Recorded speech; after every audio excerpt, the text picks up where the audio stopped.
Baiklah, kelompok kami akan membahas tentang ANSI. ANSI sendiri merupakan singkatan dari American National Standard Institute. ANSI sendiri adalah sebuah organisasi non-profit swasta yang mengawasi pengembangan standar konsensus sukarela untuk produk, jasa, proses, sistem, dan personil di Amerika Serikat. ANSI juga bekerja untuk mengkoordinasi standar Amerika Serikat sesuai dengan standar internasional sehingga produk-produk di Amerika Serikat bisa digunakan di seluruh dunia. Mereka akan menentukan standar untuk industri pemrosesan informasi di Amerika Serikat. Standar tersebut memastikan agar karakteristik dan kinerja produk yang konsisten sehingga masyarakat menggunakan definisi dan istilah yang sama dan produk diuji dengan cara yang sama. ANSI juga memberi akreditasi bagi organisasi yang melaksanakan sertifikat produk atau personel sesuai dengan persyaratan yang ditetapkan dalam standar internasional. Perkenalkan, namaku Alfa Nurhali dari jurusan Teknik Perkapalan 2019. Di sini saya akan menjelaskan tentang sejarah ANSI. ANSI didirikan pada tahun 1918. Organisasi ini memiliki sejarah panjang bertingkat di Amerika Serikat. Itu bermula ketika 5 perkumpulan insinyur dan 3 lembaga pemerintah mendirikan Komite Standar Teknik Amerika. Pada tahun 1928, ASSC menjadi American Standard Association. Kemudian pada tahun 1966, ASA direorganisasi dan menjadi United States of America Standard Institute. Setelah mengalami beberapa perubahan, nama ANSI mengadopsi nama saat ini pada tahun 1969.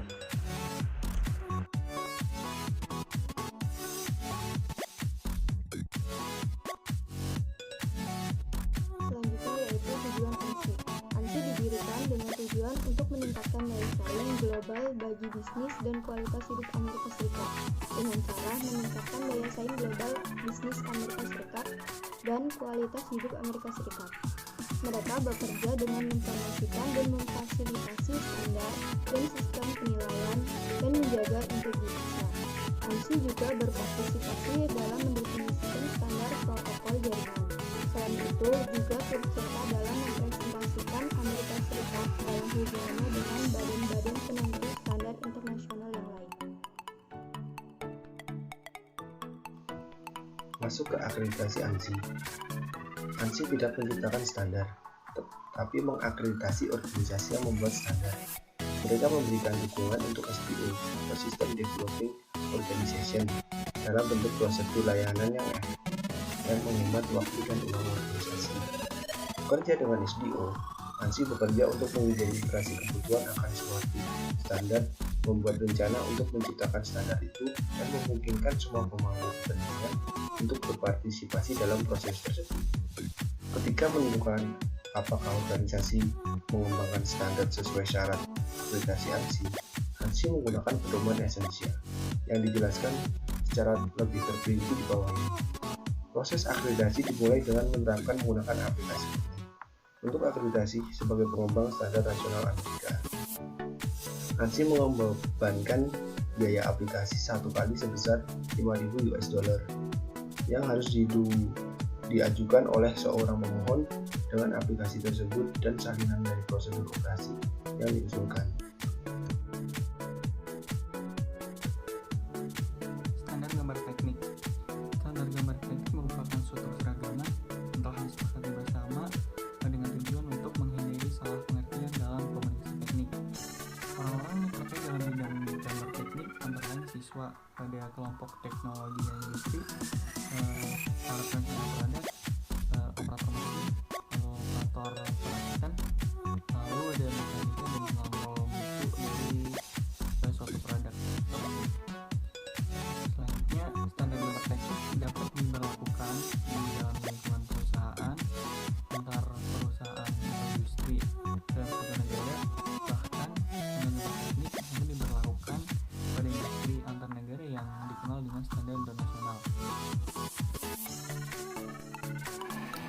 Perkenalkan, nama saya Fadli Muhammad Akbar dari S1 Teknik Perkapalan 2019. Jadi di sini saya akan menjelaskan tentang fungsi standarisasi gambar.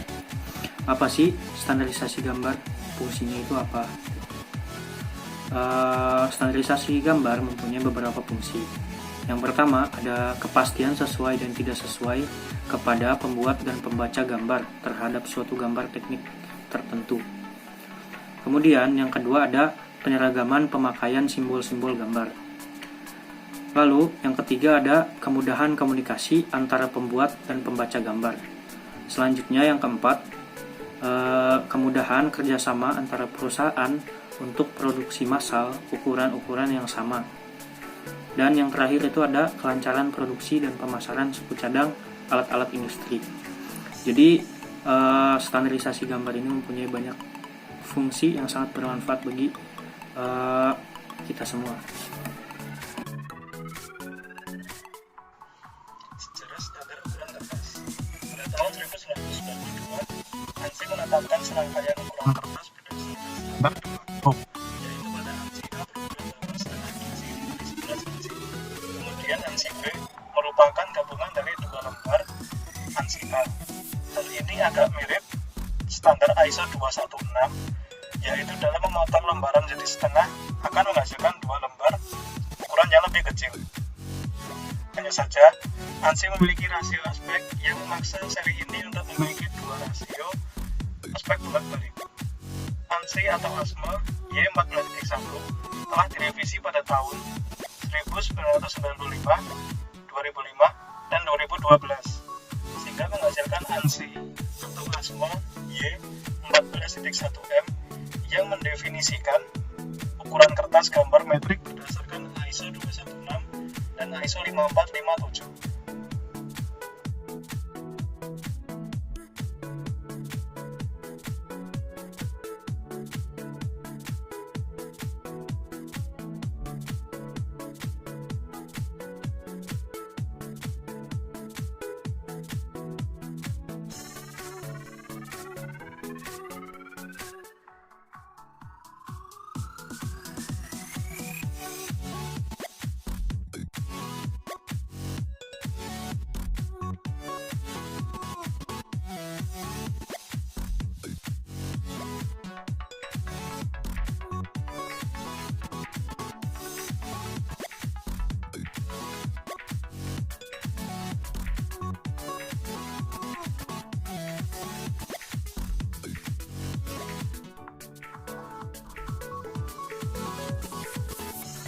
Slide selanjutnya yaitu aturan dimensi berdasarkan ANSI.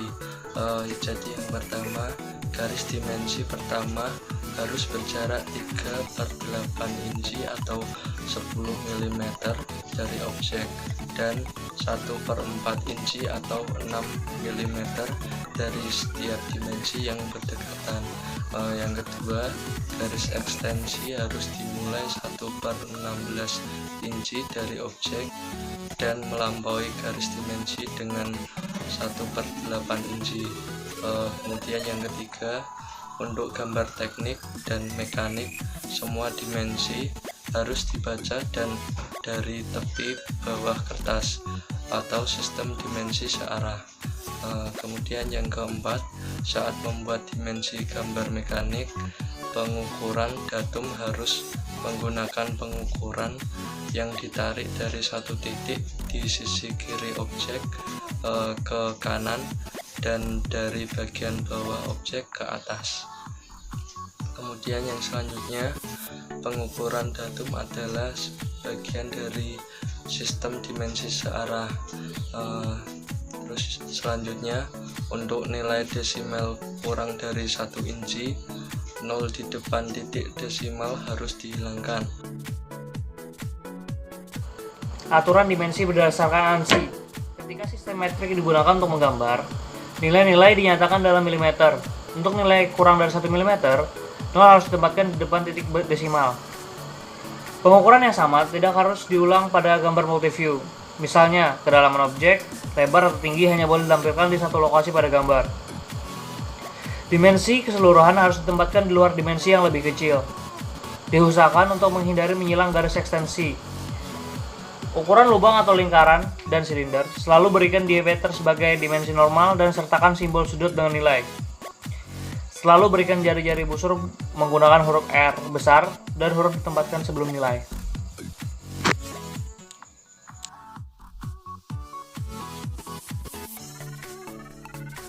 Aturan dimensi berdasarkan ANSI. Dimensi untuk busur dengan ukuran yang sama seperti fillet dapat diberikan dalam catatan, misalnya all fillet sama dengan R.125. Dimensi tidak boleh ditempatkan langsung pada objek gambar. Dimensi tidak boleh ditarik ke garis tersembunyi. Dimensi harus ditempatkan di antara tampilan bila memungkinkan. Tempatkan dimensi pada tampilan yang menunjukkan kontur objek paling detail.